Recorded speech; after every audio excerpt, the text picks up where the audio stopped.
My name is Elena Brooks. When I was 14, my stepfather broke my leg, and my mother stood there and told me I deserved it. 20 years later, the same system that ignored me asked me to speak. If something like this happened to you, share it in the comments. The can slipped from my hand and clattered across the kitchen tile. Beer spread in a thin line toward the base of the cabinets. 14 years old, barefoot, standing too close to the counter. Richard Hale turned from the table as if a switch had flipped. "What did you do?" he said. An arm caught my shoulder. The floor rushed up. My knee hit first, then the rest of me followed. The sound that came out of my leg didn't belong to a body. It belonged to something snapping. The pain arrived late, heavy, spreading. My foot refused to take weight. Blood crept across the tile, mixing with beer. The can rolled once more and stopped near the fridge. Susan stood by the sink. She didn't move. Her hands stayed where they were, wet from dishes. "Mom," I said. The word came out thin. "Mom." She watched the floor, then my leg, then Richard's face. No one reached for a towel. No one asked if I could stand. "You deserved it," she said. Richard backed away as if the job were finished. He muttered something about disrespect and bills and how hard he worked. The words stacked up without touching anything. My leg throbbed. The kitchen clock clicked over to 2:07. A door slammed somewhere down the hall. A neighbor shouted through the wall. Someone else pounded from the stairwell. Susan told Richard to sit down. He didn't. Sirens arrived fast. Red and blue spilled into the hallway. A police officer asked questions while stepping around the beer. Another wrote without looking at me. Susan spoke first. "It was an accident," she said. "She slipped." A paramedic knelt beside my leg and cut the fabric away. He pressed fingers along the bone and stopped. His voice stayed even. "Any alcohol involved tonight?" The can sat on its side between us. No one laughed. He checked a box anyway. They slid a brace into place and lifted me onto a stretcher. The ceiling passed overhead in broken panels. Susan followed for 3 steps, then stopped. Richard stayed where he was. "Can you call my school?" I asked her. She nodded without answering. The stretcher bumped over the threshold. Cold air hit my face. Someone adjusted a strap. The neighbor from downstairs argued with a cop about noise complaints. The cop told him to step back. In the ambulance, the paramedic asked my name and date of birth. He said it twice to make sure he had it right. He asked if I felt safe at home. "Yes," Susan said from the curb, answering for me. The doors closed, the engine turned over. A clipboard slid into place near my shoulder with a form already printed, lines waiting to be filled. A nurse read my name off a wristband and guided the stretcher down a hall that smelled like disinfectant and old coffee. Shoes squeaked, curtains slid. Someone asked about allergies. Another person asked the same question again, louder, as if volume improved accuracy. An X-ray tech positioned my leg and told me not to move. The machine hummed. He nodded once and left. A doctor arrived with a clipboard tucked under his arm. "It's a fracture," he said. "Clean break." He explained timelines and hardware and pain management. His mouth kept moving while a police officer stood near the door, pen ready. The officer asked for a statement. The doctor stepped aside. Susan arrived 10 minutes later, coat half buttoned, hair pulled back with the wrong clip. She spoke before anyone asked. "It was a family accident," she said. "Kids slip." The officer wrote that down. He asked if there had been arguing. She shook her head. He asked if anyone had been drinking. Her eyes flicked to the clipboard, then back. "No," she said, "not really." Richard didn't come with her. A public defender showed up instead, young, with a tie that had been knotted too many times. He spoke softly to the officer and didn't look at me. He said his client would cooperate fully. He asked about release times. The school counselor called while the doctor adjusted the splint. She asked when I would be back in class. The nurse said she'd call her later. The counselor left a message anyway. A social worker arrived with a badge clipped to her sweater. She introduced herself and sat near the bed, knees angled away as if to keep distance built in. "Do you feel safe going home?" she asked. Susan answered first. "Yes," she said, "of course." The social worker nodded and turned the page. She asked about relatives. Susan listed none. She asked about prior incidents. Susan said no. The officer stopped writing and looked up once, then returned to the form. They wheeled me to another room. A cast was discussed, then delayed. The pain medication came with a warning about nausea. A tech taped a bag to the IV pole with my name printed in bold letters. Paperwork accumulated. Clipboards changed hands. A woman from medical records arrived to collect signatures. Her name tag read, Marianne Holt. She spoke in a level tone and pointed where to sign. Admission forms, she said. Release of information. Insurance. She stamped each page without comment. The stamp thudded, steady and final. No questions followed. She stacked the papers and left. A nurse returned with a plastic bag and asked for my clothes. She folded them and sealed the bag with a zip tie. The knot clicked shut. Another bag waited for shoes. The social worker came back and said there would be a placement. She said it like weather. Temporary, she added, until things are sorted. Susan asked where. The social worker gave a name and an address. Susan said that wouldn't work. The social worker repeated the address. A school liaison arrived with a packet. He explained tutoring options and attendance policies. He asked me to sign that I'd received the information. The pen slipped and left a crooked line. Richard called once. The phone rang on the counter. Susan answered and turned her back. The conversation ended quickly. She said he couldn't make it. The doctor returned to check circulation. He squeezed toes and asked if they tingled. He nodded when they did. "You're stable," he said. A discharge packet slid onto the bed. The top page carried a printed line near the bottom. Patient discharged in stable condition. The words sat there, neat and unbothered. A transport aide arrived with a wheelchair. The social worker explained the next steps to him, not to me. He nodded and adjusted the footrests. At the elevator, a neighbor from my building stood with a coffee, talking to a security guard. He glanced over, then away. The doors closed. Outside the hospital entrance, a county van idled. The driver checked a list and asked my name. He waited for confirmation before opening the back. Susan hovered, then stepped aside. She said she would visit. She said it twice. The case landed on my desk near the end of a long afternoon. A new intake, flagged routine, nothing urgent on the surface. Names, addresses, a short narrative typed into a narrow box. I skimmed, then slowed. The language felt familiar. An argument, a fall, a broken bone explained away as bad luck. Richard Hale. The name sat there without decoration. No middle initial, same spelling, same age range adjusted forward by years. The report quoted him once, neat and contained. It was an accident. That phrase traveled well. It had survived time, moved addresses, learned how to sound reasonable. The supervisor passed by and asked if I'd logged the file.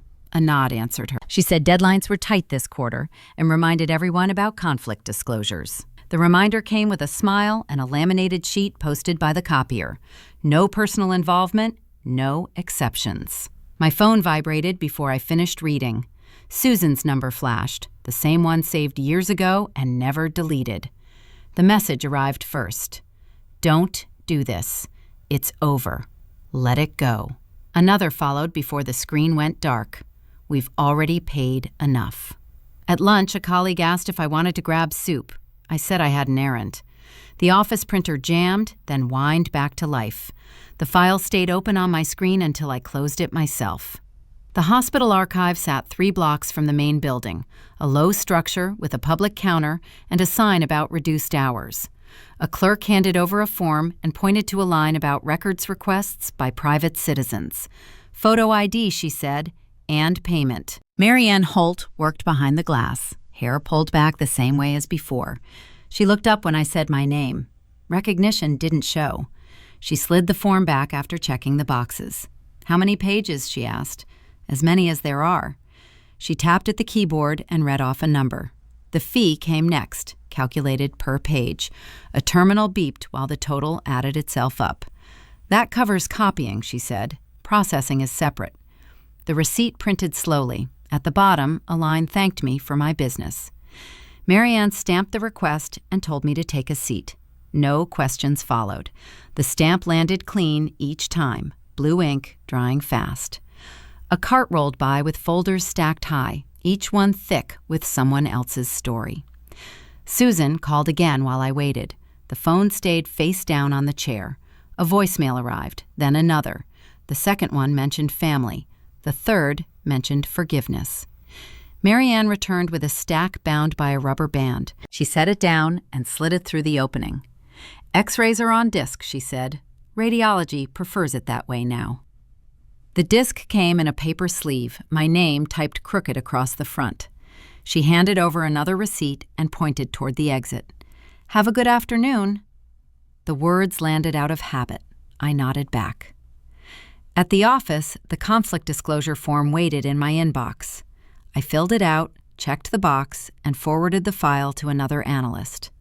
A note followed, brief and careful. Possible overlap, reassignment requested. The reply came an hour later. Noted. Proceed per protocol.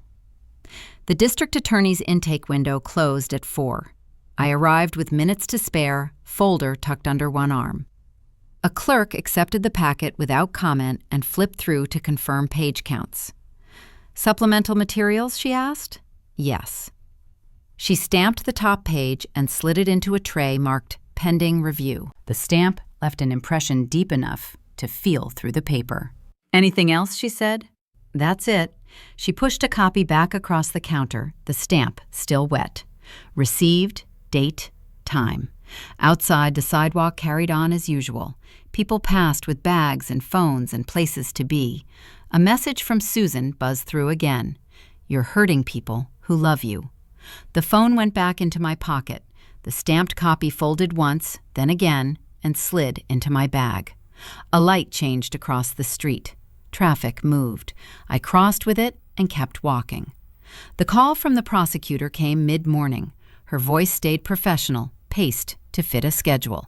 We can't reopen the earlier incident at this time, she said. No direct witnesses willing to testify. She listed options that weren't options. Time limits, burdens, priorities. The words stacked neatly and slid past responsibility.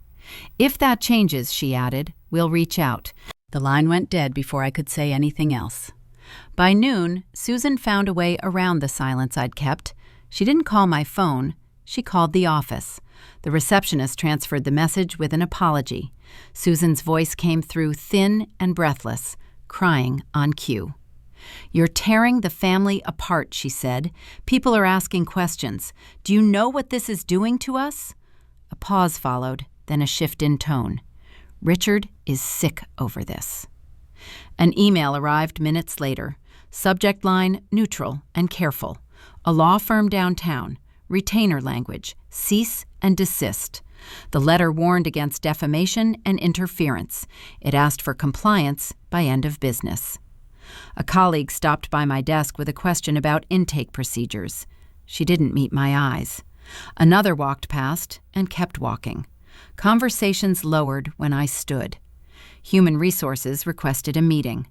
The HR manager closed the door and folded her hands. This isn't disciplinary, she said. It's precautionary.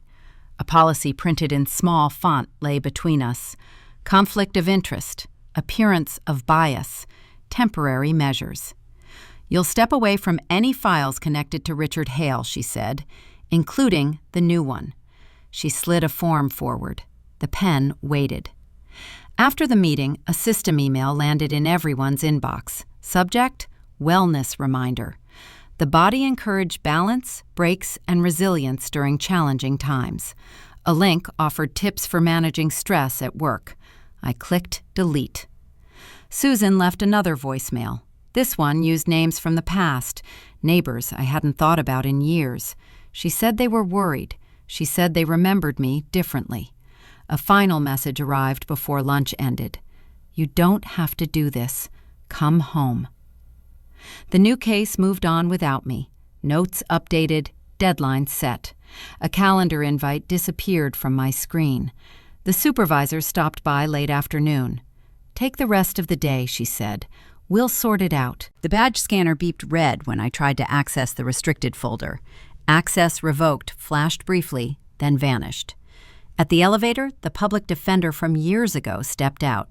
He nodded as if we were strangers who shared a building, nothing more. The doors closed before anything else could happen.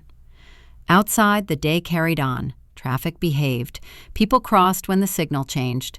A courier nearly clipped my shoulder and muttered an apology without slowing. Back at the apartment, the letter from Richard's attorney waited under the door. Someone had slid it in flat, careful not to crease the logo. I read it standing up. The phrasing stayed calm, almost helpful. Please direct all future communications through counsel. The refrigerator hummed. The phone vibrated again. Susan once more. You always do this, she said in the voicemail. You push until there's nothing left. An email from HR followed close behind. Effective immediately, you are removed from the Hale-related matter. Further participation is prohibited pending review. Attached, acknowledgement form. The acknowledgement required a signature, a date, no space for explanation. I set the phone down and washed my hands. The water ran hot. Soap foamed. The routine held. At the table, the form waited on the screen. A cursor blinked in the signature box. Outside, someone laughed at nothing in particular. The cursor kept blinking. I signed. The suspension email arrived before breakfast finished cooling. Subject line plain, tone careful. Administrative leave pending review. Access restricted. Contact HR with questions. The new case moved forward anyway. Updates came secondhand, filtered through policy. A woman had filed an amended statement. Medical photos entered evidence. Richard's version stayed the same. Accident, stress, misunderstanding. The imbalance settled in fast. No badge, no files, no role that allowed intervention. What remained was a name on old paperwork and a body that remembered details no one had written down. Susan filled the gap with sound. Voicemails stacked up, some pleading, some sharp enough to leave marks. We need to talk, she said in one. You're ruining lives, she said in another. Then softer. You don't know what you're doing. A pause, breath caught. Call me. The phone stayed face down. Messages kept coming. One mentioned Richard's health. Another mentioned money. A third reminded me of favors she'd done when I was younger, as if care had a ledger. At noon, a colleague texted to say the prosecutor might drop the older materials as historical context. Not evidence, context. Useful until inconvenient. I walked to the courthouse anyway. No appointment, no clearance. The clerk at the window recognized the name and kept her voice neutral. Those documents may not be admitted, she said. Statute issues. What about corroboration, I asked. She shrugged. Hard without witnesses. Outside, a man argued with a parking attendant about a ticket. The attendant listened, unmoved, and printed a receipt. The machine hummed like it always did. At home, the attorney's letter sat on the table, unfolded now, its warnings tidy and polite. A separate envelope arrived later with no return address. Susan's handwriting slanted across the front. The note inside switched tones mid-sentence. Love folded into threat without breaking stride. If you keep this up, she wrote, you'll have no one left. The phrasing felt familiar. It matched something said years ago, different room, same intent. An email from HR followed, reminding me not to contact parties connected to the case. A link explained boundaries and consequences. A checklist encouraged self-care. Dinner stayed untouched. The sink filled with dishes from earlier, left there on purpose. Small tasks lined up and waited. None of them mattered. The phone rang again. This time the number belonged to the prosecutor's office. A different assistant spoke, voice measured. If the current case proceeds, she said, we may need you as a witness. Not as staff, I said. No. What does that involve? She explained deposition schedules and preparation. She explained risks. She explained that credibility cuts both ways. After the call, the room held its shape. The chair stayed where it was. The clock moved forward without comment. Susan called immediately after. The timing felt practiced. "They're using you," she said. "You don't owe anyone this." A pause. "You owe me." The words landed and waited. Something shifted, not loudly. The calculation changed. Avoidance had worked once. Distance had bought time. Neither had stopped anything. A folder sat on the counter, the copies from the medical records bound tight. The disc rested on top, label smudged. I slid it into my bag, then stopped and took it back out. The bag went aside. The folder stayed in hand. The prosecutor called again near evening. "We'll understand if you decline," she said. "It's a lot to ask." The answer came without rehearsal. "If the case goes forward," I said, "I'll testify." She didn't respond right away. Paper shifted on her end. "We'll be in touch," she said. The phone clicked off. Another voicemail arrived from Susan, already queued. "I can explain everything," she said. "Just meet me." The message ended without a goodbye. The dishes got washed. One plate slipped and clinked against the sink. No break. The counter dried. The folder went back into the bag, this time zipped. A calendar alert chimed for a meeting I no longer attended. I dismissed it and turned the phone over. On the table, a legal pad waited. A pen rolled once, then stopped near the edge. I wrote a single line at the top and underlined it twice. Witness availability. The prosecutor called again, this time asking for an in-person meeting. Her office sat on the third floor, furniture arranged to discourage comfort without appearing hostile. Files waited in labeled stacks. A legal pad rested near the edge of the desk. "There's something else," she said, sliding a folder forward. The report came from another state, dated years back. Different address, same name. The allegation mirrored the others closely enough to feel deliberate. Broken bone, accident claimed. The case had stalled when the complainant withdrew. "Why didn't this surface earlier?" I asked. "Different jurisdiction," she said. "Incomplete transfer." A note sat near the bottom of the form, typed in a smaller font than the rest. "Case closed. Insufficient follow-up." The words landed flat, like a receipt handed over without eye contact. Richard's attorney wasted no time. A motion arrived by courier before noon, arguing that my testimony should be excluded. The language sounded clinical: conflict of interest, personal grievance, improper motive. The motion cited my former position twice. It framed familiarity as contamination. Susan arrived the same day, announcing herself as a witness for the defense. The prosecutor mentioned it without emphasis. "She says she wants to clarify the context," she said. Susan's voicemail followed within the hour. "They asked me to help," she said. "I had no choice." A pause stretched longer than necessary. I did what I could. The deposition room held 3 chairs and a pitcher of water. Richard's attorney spoke first, voice smooth, practiced. "Ms. Brooks," he said, "isn't it true you were disciplined by your employer shortly before this case escalated?" "Yes." "And isn't it also true that you have a long-standing personal conflict with my client?" "I have a history," I said, "documented." He nodded as if that answered something for him. Susan entered later, eyes red, hands folded tight. She spoke softly, describing stress and financial pressure and fear. She described herself as caught between people she loved. She didn't mention standing still. She didn't mention the floor. The prosecutor asked her one question. "Did you seek medical care for your daughter that night?" Susan hesitated. "Yes." "Did you report an assault?" "No." Her attorney objected. The objection was noted. The answer stayed. During a break, a clerk brought updated filings and stacked them neatly. One page slipped free and landed face up on the table. The same note appeared again at the bottom. Case closed. Insufficient follow-up. The pattern took shape without needing commentary. Reports filed, complaints softened, files shelved. The gaps lined up across years and borders. The risk became clearer as the day wore on. Testifying meant exposure. Prior employment came up again. Decisions I'd made as an analyst were dissected. Motive mattered more than memory to the defense. The prosecutor laid it out plainly. "They'll push hard on credibility," she said. "You'll need to be precise." Outside the building, Susan waited near the steps. "You don't have to do this," she said. "You're hurting everyone." "I'm answering questions," I said.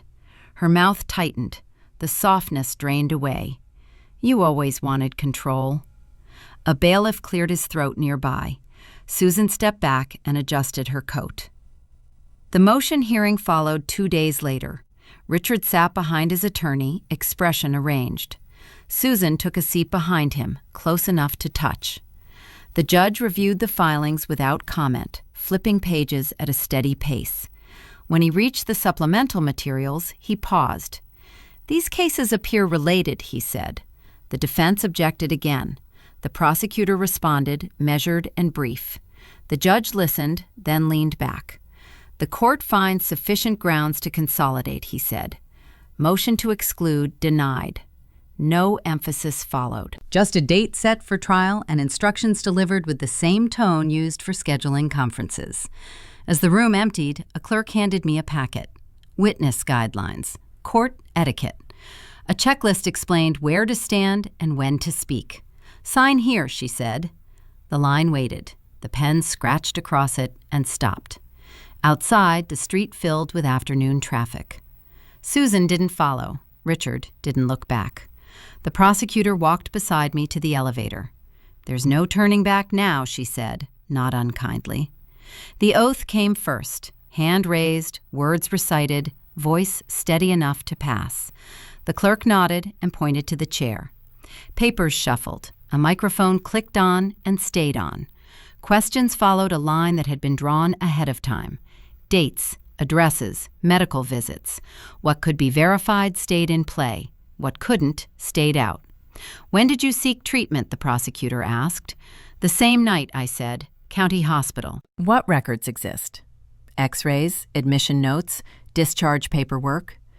Nothing extra came with the answers. No color added. No effort to persuade. Richard's attorney tried a different approach. "Isn't it true you were angry at the defendant for years?" "Anger isn't part of the record," I said. "Injuries are." He leaned closer to the podium. "And you expect this jury to believe you remember details accurately after so much time?" "I expect them to read the documents," I said. "They're dated." A murmur traveled through the room and settled. The judge asked for order and got it. When the prosecutor returned, the questions shifted. "Have you reviewed reports from other incidents involving the defendant?" "Yes." "How many?" 3. "Across how many years?" "More than 10. The exhibits appeared one by one, numbered and logged. Each told the same story with different fonts and letterheads. A fall, a door, a wall. Always an explanation ready. Always an apology offered later. Richard sat still while his history took shape. His attorney objected on cue. Each objection was noted and overruled. The pattern held. Susan's turn came after lunch. She took the stand with a handkerchief folded tight. Her attorney guided her through stress and fear and confusion. She spoke about being overwhelmed. She spoke about love. Then the prosecutor stood. "Were you present when your daughter was injured?" "Yes." "Did you see what happened?" "I saw her fall." "Did anyone strike her?" Silence filled the gap long enough to be counted. "I didn't see that," Susan said. "Did you intervene?" "No." "Did you call for help?" "No." The clerk read from a statute into the microphone, voice level and unhurried. "Failure to protect a minor." The phrase landed with the same weight as a calendar reminder. Susan's attorney objected. The judge allowed the question to stand. "Did you believe your daughter needed protection that night?" Susan's eyes flicked toward Richard, then back. "I believed the situation was complicated." The prosecutor thanked her and sat down. The defense tried to recover ground. Motive came up again. Employment history resurfaced. Each attempt met the same response. Scope stayed narrow, answers stayed tethered to evidence. The judge called a brief recess. A bailiff directed movement with hand signals. Jurors filed out in pairs, talking softly about nothing related to the case. When proceedings resumed, closing arguments began. The prosecutor spoke about consistency and corroboration. The defense spoke about doubt and intent. The words filled the allotted time and stopped. The judge instructed the jury. Procedures outlined. Responsibilities emphasized. No emotion requested. The clerk announced the next step. Members of the jury, you will now retire to deliberate. Chairs scraped. The jury stood and followed the bailiff through the side door. The door closed behind them without ceremony. Richard turned once, as if to say something, then didn't. Susan remained seated, hands pressed together, eyes fixed ahead. The judge set the schedule for verdict return and dismissed the room. People gathered papers, lawyers checked phones. A reporter stepped back into the hallway. At the exit, the prosecutor nodded once. "You did what you said you would," she said. Outside, the day continued with its regular commitments. A delivery truck blocked part of the street. Someone argued about a parking space. The courthouse doors opened and closed on a steady rhythm. A notification buzzed through on my phone, automated and cheerful. "Reminder, please complete your juror satisfaction survey." The jury returned before noon. People stood when instructed and sat when told. The foreperson read from a single sheet without looking up. Guilty. Richard didn't react right away. His attorney rested a hand on the table, then pulled it back. Susan closed her eyes and opened them again, as if that might change the room. The judge moved through sentencing with the same tone he'd used for scheduling. Statutes cited, prior history acknowledged, aggravating factors listed. The sentence followed, measured and final. The record would reflect it permanently. Susan wasn't charged. The findings still named her failure to protect. The words stayed on paper, even if they didn't come with handcuffs. Custodial rights terminated. Court-ordered distance put in place. The judge didn't look at her when he said it. No one spoke afterward. There was no pause for apology or explanation. The clerk collected documents and stacked them with care. A printed order landed on the table in front of me later that afternoon. Dense paragraphs, margins tight. Near the bottom, one line stood alone. "This matter is hereby concluded." The phrasing felt efficient, almost kind. Susan tried once more in the hallway. She reached out, then stopped short of contact. "You got what you wanted," she said. The bailiff cleared his throat. Susan stepped back and said nothing else. Outside the courtroom, reporters gathered for a few minutes and then drifted away. Another case had started down the hall. The building kept its schedule. A court administrator asked me to confirm mailing details. She checked a box and thanked me for my cooperation. Back at work, the position change came through by email. New unit, new supervisor. No cases involving minors for the foreseeable future. The language framed it as support. Welcome to the team. The badge scanned green again. Different floor, different desks. No one asked questions. Susan's number rang once more that evening. The phone went to voicemail. The message stayed unheard. A moving truck arrived the following week. The driver asked which boxes went first. The lease sat unsigned on the counter until everything else was done. Keys changed hands. The old address went on a forwarding form. Neighbors waved without asking why. The building had its own rhythm. At the new place, utilities transferred easily. Internet took longer. A customer service agent apologized and credited the account for the inconvenience. Her script stayed upbeat. "Is there anything else I can help you with today?" "No," I said. At work, a supervisor stopped by with a checklist and walked through expectations. The pace differed. The focus shifted. The work still mattered. A colleague asked where I'd transferred from. The answer stayed brief. "Downtown," I said. She nodded and moved on. The court mailed a final notice weeks later. Certified. Signature required. It confirmed compliance and closure. The same line appeared at the bottom. "This matter is hereby concluded." The paper went into a drawer and stayed there. On a Tuesday morning, a message from Susan arrived through a new number. "I hope you're happy." No reply followed. The contact got blocked. Richard's name appeared once more in a system update, flagged, and closed. The status didn't change after that. On the walk out of the county building one evening, the front doors opened and released the usual mix of people. A man argued with a parking meter. Someone else laughed too loudly into a phone. The sidewalk carried me forward without asking for commentary. At the corner, the light changed. Cars stopped. Pedestrians crossed. No one waited for a reaction. The key turned in the lock later that night. Boxes still lined one wall, unpacked and labeled. The kettle filled and clicked on. A mug waited on the counter. Tomorrow's calendar showed a full slate. Meetings, deadlines, ordinary things. The mug warmed my hands. Steam rose and faded. When the kettle clicked off, the sound blended into the rest of the building, and the evening continued without further instruction.